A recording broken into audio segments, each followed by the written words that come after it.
Di video ini kita akan mengulas nutrisi atau kandungan aneka pakan cana maru seperti katak, bekicot, kepiting, ikan cere, anak lele, lobster air tawar dan keong mas atau keong sawah yang sering dijadikan sebagai pakan alternatif dalam treatment cana maru yellow sentarum ataupun jenis maru lainnya. Sebelum mengulas pakan alternatif ini satu persatu, tentunya kita harus mengetahui terlebih dahulu kebutuhan nutrisi untuk ikan predator seperti cana maru. Menurut sebuah buku berjudul Nutrisi dan Pakan Ikan, oleh Ria Retno dan Jogi Arleston, dibanding ikan lain, ikan karnivora membutuhkan asupan protein lebih tinggi sekitar 50%. Untuk lemak, kebutuhan ikan karnivora tidak lebih dari 8%. Kebanyakan ikan termasuk ikan karnivora seperti cana maru tidak membutuhkan banyak karbohidrat.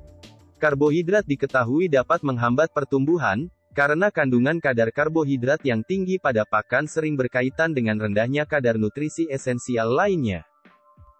Mineral utama yang diperlukan bagi ikan adalah kalsium, fosfor, zat besi, iodin, magnesium, natrium, kalium, tembaga, seng dan lain sebagainya. Untuk serat, direkomendasikan ikan karnivora seperti cana maru tidak mengkonsumsi lebih dari 4% serat. Vitamin penunjang yang dibutuhkan oleh ikan adalah A, D3, E, K, B kompleks, H, M dan inositol.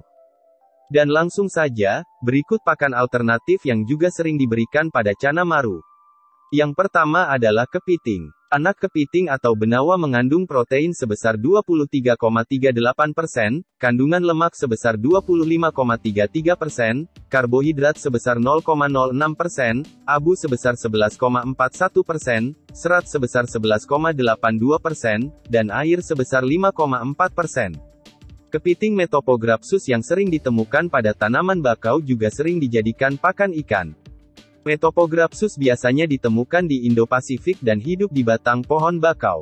Ciri khas dari kepiting ini memiliki corak berwarna pada karapasnya sehingga diasumsikan kepiting tersebut mengandung pigmen karotenoid. Pigmen karotenoid yang teridentifikasi pada kepiting ini adalah beta-karoten, astaxanthin, dan astaxen. Pigmen karotenoid adalah pewarna alami yang terdapat pada tanaman dan hewan krustasea. Astaxanthin dikenal sebagai senyawa yang cukup efektif untuk mewarnai ikan seperti cana maru. Jadi dapat disimpulkan jika pakan berupa kepiting memiliki kelebihan khusus dibanding pakan alternatif lainnya. Berikutnya adalah bekicot atau Ahatina fulica. Bekicot adalah siput darat yang bisa ditemukan hampir di seluruh dunia.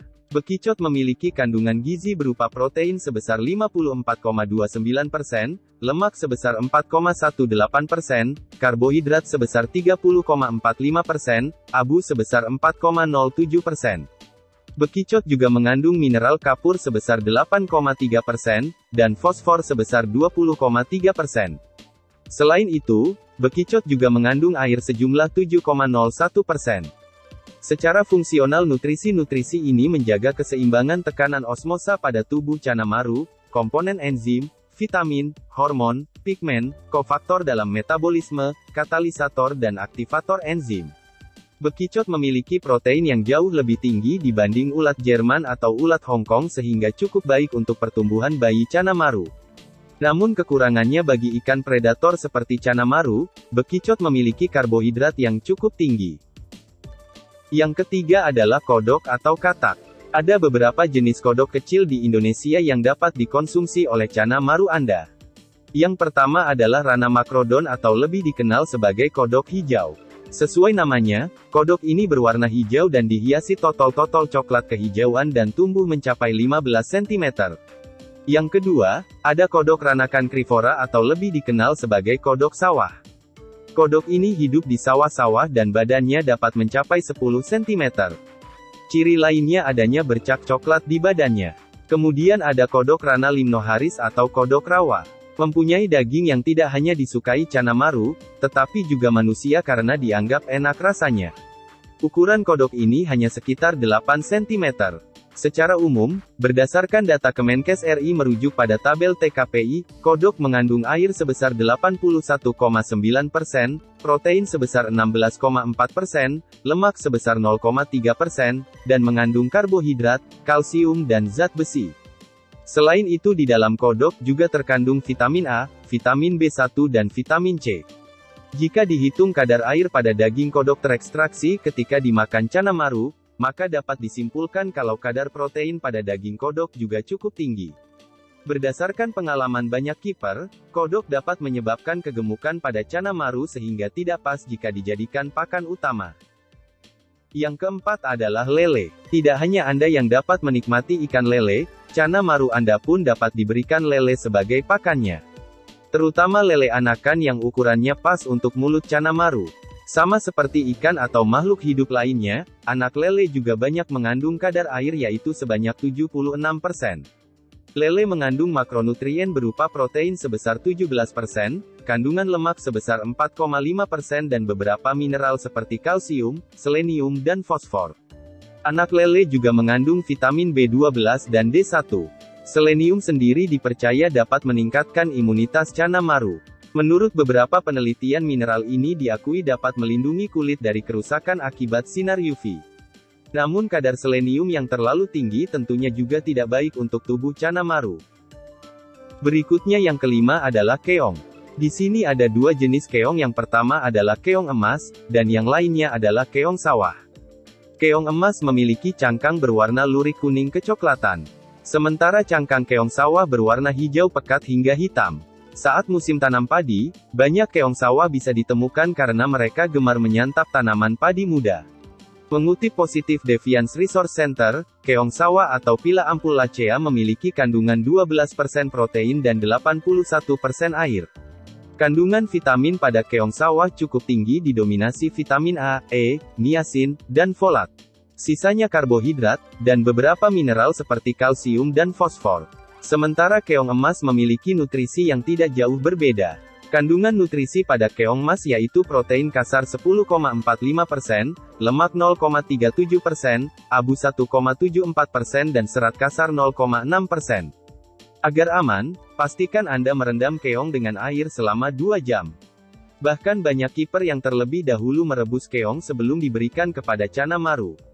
Telur keong emas memiliki kadar astaxanthin yang cukup tinggi. Namun jangan memberikannya sebagai pakan untuk Cana Maru, karena diketahui jika telur keong memiliki racun. Yang keenam adalah anakan lobster air tawar. Lobster air tawar memiliki protein sebesar 28%. Protein berperan penting untuk pertumbuhan dan perkembangan yang sehat serta dapat menjadi sumber energi bagi Cana Maru. Walaupun lobster memiliki sejumlah lemak tetapi tidak memiliki karbohidrat atau serat, sehingga sangat tepat dijadikan sebagai pakan ikan predator. Lobster juga memiliki sejumlah nutrisi berupa natrium, folat, fosfor, magnesium, seng, vitamin B12 hingga kalium. Perlu Anda perhatikan jika hendak diberikan kepada Cana Maru, Anda dapat menggunakan anakan lobster dengan membuang kedua capit dan cangkang kepalanya. Sama seperti kepiting, lobster juga mengandung astaxanthin yang baik untuk menaikkan warna pada Cana Maru Anda. Yang ketujuh adalah ikan cere.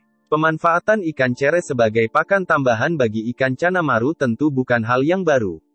Para kiper percaya pemberian pakan hidup berupa cere dapat melatih agresivitas Cana Maru sebagai ikan predator. Ikan cere ini sangat mudah didapatkan dan melimpah banyak di aliran air parit, kolam retensi dan pinggiran waduk, bahkan pada aliran selokan di sekitar rumah. Ikan cere memiliki protein berkisar 18% dan kadar lemak total sekitar 2,5%. Tapi yang harus diperhatikan adalah sebelum memberi ikan cere ke ikan cana, ada baiknya dikarantina terlebih dahulu. Apalagi jika ikan cere yang Anda dapatkan berasal dari selokan. Tentu mengkarantina ikan cere ini membuat lebih aman buat si ikan cana. Salah satu pemanfaatan ikan cere yang paling tepat untuk Cana Maru adalah menjadikan ikan cere ini sebagai pakan untuk ikan baru yang masih menjalani proses adaptasi ataupun sebagai pancingan untuk maru yang masih mageran. Kesimpulan untuk Anda, memberi pakan pada Cana Maru dalam jumlah sedikit tapi bervariasi, merupakan salah satu cara untuk memastikan nutrisi yang cukup bagi Cana Maru, agar mendapatkan pasokan untuk tumbuh, sehat, cantik dan berumur panjang.